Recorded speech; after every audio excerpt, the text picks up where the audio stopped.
നഗരം എന്ന ഗ്രാമത്തിൽ കുട്ടികൾ പട്ടം പറപ്പിക്കുകയായിരുന്നു. രാജുവും ദിനേശും അവരവരുടെ പട്ടത്തിന്റെ നൂലുകൾ വളരെ ടൈറ്റായി പിടിച്ചുകൊണ്ട് മാറി മാറി ചാലഞ്ച് ചെയ്തു. പട്ടത്തിന്റെ കയറുകൾ ഒന്നിനോടൊന്ന് യുദ്ധം ചെയ്തുകൊണ്ടിരുന്നു. വീശുന്ന കാറ്റത്ത് രണ്ട് പട്ടവും പറന്നുകൊണ്ടിരുന്നു. ഇവിടെ നോക്ക് ദിനേശ്, എൻ്റെ പട്ടം ഇനിയും മുകളിലേക്ക് പോകും. നീ എന്താ ചെയ്യാൻ പോകുന്നേ? നീ ഒരു കാര്യം മറന്നു. കാറ്റ് വേഗമായി വരുന്നുണ്ട്. എന്താവാൻ പോകുന്നെന്ന് ഇപ്പോൾ നോക്ക്. പെട്ടെന്ന് രാജുവിന്റെ പട്ടം കാറ്റത്ത് പറന്നുകൊണ്ടിരുന്നു. ദിനേശിന്റെ പട്ടത്തിന്റെ കയറ് രാജുവിന്റെ പട്ടത്തിന് താഴെ വന്നു. ദിനേശിന്റെ പട്ടം രാജുവിന്റെ പട്ടത്തിനെ മുറിച്ചു കളഞ്ഞു. ഇങ്ങനെ കട്ടായി. ഒരേ പ്രാവശ്യത്തിൽ കട്ട് ചെയ്തു. എന്താടാ ഇത്? എൻ്റെ പട്ടം കട്ടായി. ഇല്ല, എന്താ ഇങ്ങനെ ചെയ്തത്? ഇപ്പോൾ ഞാൻ ചെയ്യാ? പട്ടം പോയി. ഇപ്രാവശ്യം നീ ഡബിൾ കളർ മേടിക്ക്. കടയിൽ പുതിയ പട്ടങ്ങൾ വന്നിട്ടുണ്ട്. വളരെ ജാലിയായിരിക്കും, മനസ്സിലായോ? ഇവിടെ നോക്ക്, ഇപ്രാവശ്യം ഞാനല്ല, നിന്റെ ഈ പഴയ പട്ടമാണ് കട്ടാവുക. എടാ ഇല്ലടാ, അതിന് ചാൻസേ ഇല്ല. എൻ്റെ ഈ പട്ടം ഇതുവരെ 10 പട്ടങ്ങളെ കട്ട് ചെയ്തിട്ടുണ്ട്. ഇത് എൻ്റെ ലക്കി പട്ടമാണ്. ശരി, വാ നമുക്ക് കടയ്ക്ക് പോവാം. രാജുവും ദിനേശും പട്ടം വിൽക്കുന്ന കട നോക്കി പോകാൻ തുടങ്ങി. നിന്റെ ഈ പട്ടത്തിൽ ഒരുപാട് ഒട്ടുപൊട്ടിട്ടുണ്ട്, ഒരുപാട് ഓട്ടകളുമുണ്ട്. ദിനേശിന്റെ പഴയ പട്ടത്തിൽ ഒരുപാട് പാച്ചസും ഒരുപാട് ഓട്ടകളും ഉണ്ടായിരുന്നു. അല്ല, ഈ പട്ടത്തിനെ കളയാമല്ലോ. നിന്റെ പട്ടം പഴയതാവില്ല, അത് വയസ്സായിപ്പോയി. ഇല്ലടാ, ഈ പട്ടത്തിനെ ഞാൻ വിടില്ല. ഈ പട്ടം കാട്ടിനോട് സംസാരിക്കുമായിരുന്നു. വളരെ ഉച്ചത്തിലേക്ക് പോവും. ശരി, വാ പെട്ടെന്ന് പോവാം. ശരി, എൻ്റെ പുതിയ പട്ടത്തിന് മുൻപ് നിന്റെ വയസ്സായ പഴയ പട്ടം ഉണ്ടോ ഇല്ലയോ കാണാം. ചേടാ, ഞാൻ എന്താ ആലോചിക്കുന്നു വെച്ചാ 3 കളറിൽ ഒന്ന് വാങ്ങാം. ഇവിടെ നോക്ക്, കട വന്നു. നിനക്ക് എന്താ ഇഷ്ടമാണോ മേടിച്ചോളൂ. രാജുവും ദിനേശും കടയുടെ അടുത്തേക്ക് ചെന്നു പട്ടം വാങ്ങാൻ തുടങ്ങി. രാജു തന്റെ കയ്യിൽ 3 വർണ്ണ പട്ടം എടുത്തു. ഈ 3 വർണ്ണം എനിക്ക് ഇതാണ് വേണ്ടത്. നന്നായിട്ടുണ്ട്, എടുത്തോ. രാജു തന്റെ പട്ടം കാണിച്ചിട്ട് കടക്കാരനോട് ചോദിച്ചു, ചേട്ടാ, ഈ 3 വർണ്ണം എത്രയാണ്? ഇത് 10 രൂപയാണ്. ശരി, ഇത് പിടിച്ചോ. നിനക്ക് മാഞ്ച വേണ്ടേ? പുതിയ മാഞ്ചാക്കൾ വന്നിട്ടുണ്ട്, മേടിച്ചോ, ഇല്ലെങ്കിൽ ഗാലിയായി പോകും. എല്ലാ കുട്ടികളും ഇതാണ് മേടിക്കുന്നത്. ഇപ്പോഴേക്ക് ഇത് തന്നെ മതി ചേട്ടാ, പിന്നെ വന്ന് മേടിക്കാം. നിന്റെ സുഹൃത്ത് പുതിയ പട്ടമാണ് വാങ്ങിയിരിക്കുന്നത്, നിനക്കിത് വേണ്ടേ? ഓട്ടമുള്ള പഴയ പട്ടത്തിനോടാണ് ചുറ്റുന്നത്. അങ്ങനെ പറയല്ലേ ചേട്ടാ, ഈ പട്ടം എൻ്റെ ലക്കി പട്ടമാണ്. എൻ്റെ ഈ പട്ടം ഇതുവരെ 10 പട്ടത്തിനെ കട്ട് ചെയ്തിട്ടുണ്ട്, പക്ഷേ ഇതുവരെ കട്ടായില്ല. ഞാൻ ഇതിനെ എപ്പോഴും വിടില്ല. ആ ശരി ശരി. രാജുവും ദിനേശും പട്ടം വാങ്ങിയിട്ട് മുൻപിലേക്ക് നടന്നു ചെന്നു. പിന്നെ രണ്ടുപേരും രാജുവിന്റെ വീട്ടിനരികിലേക്ക് ചെന്നു. ദിനേശ്, ഇപ്പോൾ വൈകിപ്പോയി. ഇപ്പോൾ പട്ടം പറക്ക വിടാൻ പറ്റില്ല. ശരിയാണ് പറയുന്നത്.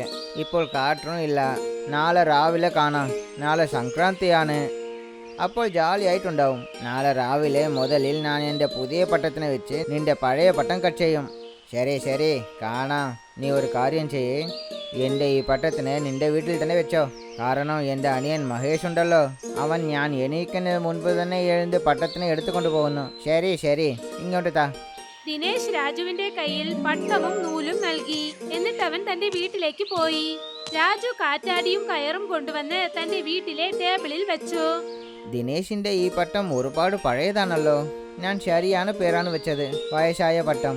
പക്ഷേ ഇത് ലക്കി പട്ടമാണെന്ന് പറയുന്നത്. കാറ്റെടുത്ത് വളരെ ഉച്ചത്തിൽ പോകുമാണെന്ന്. നാളെ ഈ വയസ്സായ പട്ടത്തിനെ കട്ട് ചെയ്തേ പറ്റൂ. രാത്രി ഒരുപാട് സമയമായി. രാജു കിടന്നുറങ്ങി. അവൻ സ്വപ്നത്തിൽ ദിനേശിനെ കണ്ടു. അവൻ തന്റെ പഴയ വയസ്സായ പട്ടം പറപ്പിക്കുകയായിരുന്നു. പിന്നെ രാജു തന്റെ പുതിയ പട്ടം പറപ്പിച്ചുകൊണ്ടിരുന്നു. രണ്ടുപേരും ഗ്രൗണ്ടിൽ മത്സരിച്ച് പട്ടം പറപ്പിക്കുകയായിരുന്നു. അപ്പോൾ ഉയരത്തിൽ പട്ടങ്ങൾ സംസാരിച്ചുകൊണ്ടിരുന്നു. നിന്നെ കൊണ്ടെന്തെങ്കിലും പറ്റുമെന്ന് നിനക്ക് തോന്നുന്നോ? എന്നെ കണ്ടോ? ഞാൻ എത്ര ഭംഗിയുള്ളതും തിളക്കമുള്ളതുമാണെന്ന്. ഈ ഒരു വെറും പഴയ കീറിയ പട്ടം മാത്രമാണ്. കുറച്ചു സമയം കൂടിയേ നിനക്ക് പറക്കാനാകൂ. ഇനി മുതൽ ഈ ആകാശത്ത് നിനക്ക് പറക്കാനാവില്ല. തീർച്ചയായും ഞാൻ പഴയ പട്ടമായിരിക്കാം, പക്ഷെ ഞാൻ എൻ്റെ ജീവിതത്തിൽ ഒരുപാട് കൊടുങ്കാറ്റുകളെ കണ്ടിട്ടുണ്ട്. ഉയരത്തിൽ പിന്നെ സ്ഥിരമായി പറക്കാൻ ഭംഗിയും തിളക്കവും മാത്രം പോരാ, അതിന് കാറ്റിനോട് പൊരുതാനുള്ള കഴിവ് വേണം. നിനക്കതൊന്നും പറഞ്ഞാൽ മനസ്സിലാവില്ല. നിന്റെ ചിന്ത തന്നെ വ്യത്യാസമായതാണ്. പക്ഷെ എന്നെ നോക്ക്, വേഗതയിൽ വരുന്ന ഈ കാറ്റ് എന്നെ ഉയരത്തിലേക്ക് കൊണ്ടുപോകും. ഞാൻ എത്ര നല്ല പട്ടമാണെന്നത് നിനക്ക് പറഞ്ഞാൽ മനസ്സിലാവില്ല. നിന്നെ പോലെ പഴയ ആളുകൾ എപ്പോഴും പുറകിലാണ് ഇരിക്കുന്നത്. തീർച്ചയായും അതെനിക്ക് മനസ്സിലാക്കാൻ യാതൊരു കഷ്ടവുമില്ല. നിങ്ങളെപ്പോലെ പുതിയ പിന്നെ തിളക്കമുള്ള കാറ്റാടികൾ ഈ കാറ്റത്ത് പറക്കാൻ ഒരു കഷ്ടവുമില്ല. പക്ഷെ നിനക്കൊന്നും മനസ്സിലാകുന്നില്ല. വേഗതയുണ്ടെങ്കിൽ മാത്രം പോരാ. നല്ല വേഗതയിൽ ഒരു കാറ്റ് വന്നാൽ നിന്റെ ഈ തിളക്കമൊക്കെ മാഞ്ഞു പോകും. അപ്പോഴാണ് ഒരു കൊടുങ്കാറ്റ് വീശിയത്. പുതിയ കാറ്റാടി തന്റെ കയറിന്റെ പിടി വിട്ടു. പുതിയ കാറ്റാടി ഭൂമിയെ നോക്കി വന്നുകൊണ്ടിരുന്നു. ഇല്ല ഇല്ല, എന്താണിത്? കാറ്റെന്താ ഇത്ര വേഗതയിൽ വീശുന്നേ? ഞാൻ താഴേക്ക് പോവുകയാണല്ലോ. കാറ്റാടി തറയിൽ വന്ന് വീണു. രാജു ആകെ വിഷമിച്ചു. എടാ, എൻ്റെ പട്ടം താഴേക്ക് വരുന്നുണ്ട്. ഇപ്പോൾ കണ്ടോ നീ എൻ്റെ പഴയ പട്ടത്തിൻ്റെ അത്ഭുതത്തിനെ? എന്താ ഇത്? ഇത്ര വേഗത്തിലുള്ള കാറ്റിൽ എങ്ങനെ പറക്കാനാണ്? ഞാൻ താഴേക്ക് വീണുപോയി. ഞാൻ എല്ലാറ്റിനേക്കാളും ബെസ്റ്റ് ആണെന്നാണ് കരുതിയത്. ആ വയസ്സായ പട്ടം കാറ്റത്ത് പറന്നുകൊണ്ടിരുന്നു. കണ്ടോ, കാറ്റിന്റെ വേഗതയെക്കുറിച്ച് നീ മനസ്സിലാക്കാതെ നിന്റെ വേഗതയിൽ മാത്രം നീ ശ്രദ്ധിച്ചു. അങ്ങനെയാണെങ്കിൽ ഇങ്ങനെ സംഭവിക്കൂ. തിളക്കമുള്ളത് കൊണ്ട് മാത്രം ഉയരങ്ങളിൽ എത്താനാവില്ല. നമ്മൾ തീർച്ചയായും മനസ്സിലാക്കി പ്രവർത്തിക്കണം. ഇപ്പോൾ നീ വീണുപോയല്ലോ. എന്താണ് ശരിയെന്ന് ഇപ്പോൾ നിനക്ക് മനസ്സിലാകുന്നുണ്ടോ? നീ എന്താണ് കരുതിയത്? നിന്നെ കൊണ്ട് ഈ പഴയ ശരീരം വെച്ച് എന്തെങ്കിലും ചെയ്യാനാകുമെന്നാണോ? നീ ഒരു സാധാരണ കാറ്റിന് തന്നെ താഴെ വന്ന് വീഴും. നിന്നെ കൊണ്ടൊന്നും ചെയ്യാനാകില്ല. നീ ചെറിയവളാണ്. നിനക്കത് മനസ്സിലാക്കാൻ സമയം വേണം. ഏത് കാറ്റ് നിന്നെ ഉയരങ്ങളിലേക്ക് കൊണ്ടുപോകുന്നോ അത് ഒരു ദിവസം നിന്നെ താഴേക്ക് തള്ളിവിടും. എപ്പോൾ നീ ശരിയായ ദിശയിൽ സമനിലയിൽ കാറ്റിനോടൊത്ത് പറക്കുന്നുവോ അപ്പോൾ ഒരു കാറ്റിനെ കൊണ്ടും നിന്നെ ഒന്നും ചെയ്യാനാവില്ല. കാറ്റ് വളരെ വേഗതയിൽ വീശി. പക്ഷെ ആ പഴയ പട്ടം പറന്നുകൊണ്ടേയിരുന്നു. അതിന് വീഴുമെന്ന പേടി ഒട്ടും തന്നെ ഇല്ലായിരുന്നു. രാജു ആ വയസ്സായ പട്ടത്തോട് ചോദിച്ചു, കാറ്റ് വേഗമായിട്ട് വരുന്നുണ്ട്. ഈ വേഗമായ കാറ്റ് നീ സമാളിക്കുമോ? നീ എന്താ ചെയ്യും? താഴെ വീണു പോകുമോ? രാജു, കാറ്റത്ത് പറക്കാൻ വെറും വേഗത മാത്രമല്ല ആവശ്യം. നമ്മൾ കാറ്റിനെ കുറിച്ച് ശരിക്കും മനസ്സിലാക്കേണ്ട ആവശ്യമുണ്ട്. നീ സമനിലയോടുകൂടി പ്രവർത്തിക്കുകയാണെങ്കിൽ കാറ്റ് നിനക്ക് വിരോധമായി ഒന്നും ചെയ്യില്ല.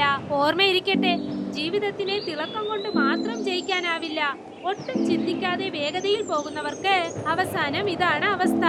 ആര് വളരെ ശാന്തമായി മനസ്സിലാക്കി പോകുന്നുവോ അവർ എപ്പോഴും വിജയം മാത്രമേ കൈവരിക്കൂ. ഈ വയസ്സായ പട്ടം പറയുന്നത് നിനക്ക് ഓർമ്മയിരിക്കട്ടെ. പെട്ടെന്ന് രാജു കണ്ണു തുറന്നു. അവൻ സ്വപ്നത്തിൽ നിന്നും പുറത്തേക്ക് വന്നു. വയസ്സായ പട്ടം? ഓ, ഇത് സ്വപ്നമാണ്. ഇന്ന് ആ ദിനേശിനെ കാണിച്ചു തരാം. ഇന്ന് അവൻ്റെ പട്ടത്തിനെ ഞാൻ കട്ട് ചെയ്തിട്ടില്ലെങ്കിൽ എൻ്റെ പേര് രാജു അല്ല.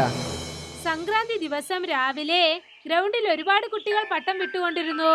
രാജുവിന്റെയും ദിനേശിന്റെയും പട്ടം ആകാശത്ത് പറന്നുകൊണ്ടിരുന്നു. രണ്ടുപേരും വളരെ സന്തോഷത്തോടെയായിരുന്നു. ദിനേശ്, ഇന്ന് നിന്റെ എല്ലാ പട്ടത്തിനും ഞാൻ കട്ട് ചെയ്യും. മുതലിൽ ഈ വയസ്സായ പട്ടത്തിനെ കട്ട് ചെയ്യാൻ പോകുന്നു. വാടാ, ശ്രമിച്ചു നോക്ക്. രാജുവിന്റെയും ദിനേശിന്റെയും പട്ടം യുദ്ധം ചെയ്തു. രാജുവിന്റെ പുതിയ പട്ടം വീണ്ടും പൊട്ടിപ്പോയി. ഇങ്ങനെ പോയി. രാജു, നീ എൻ്റെ എല്ലാ പട്ടത്തിനെയും കട്ട് ചെയ്യാൻ പോകുന്നെന്ന് പറഞ്ഞല്ലേ? എന്താ ഇത്? ഞാനിനി പട്ടം വിടില്ല. രാജു ദേഷ്യത്തോടെ പട്ടത്തിന്റെ കയറ് വലിച്ചെറിഞ്ഞു. എന്നിട്ട് പോയി.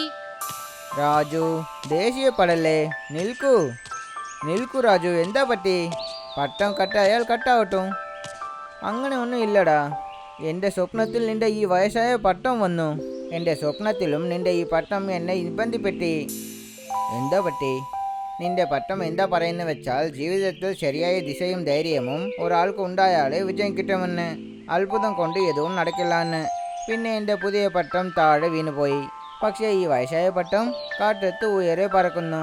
ദിനേശ് രാജു പറഞ്ഞത് കേട്ടിട്ട് ചിരിക്കാൻ തുടങ്ങി. അത് ശരി, അങ്ങനെയാണോ? എന്ന് വെച്ചാൽ ഈ പട്ടം പറഞ്ഞത് ശരിയാണ്.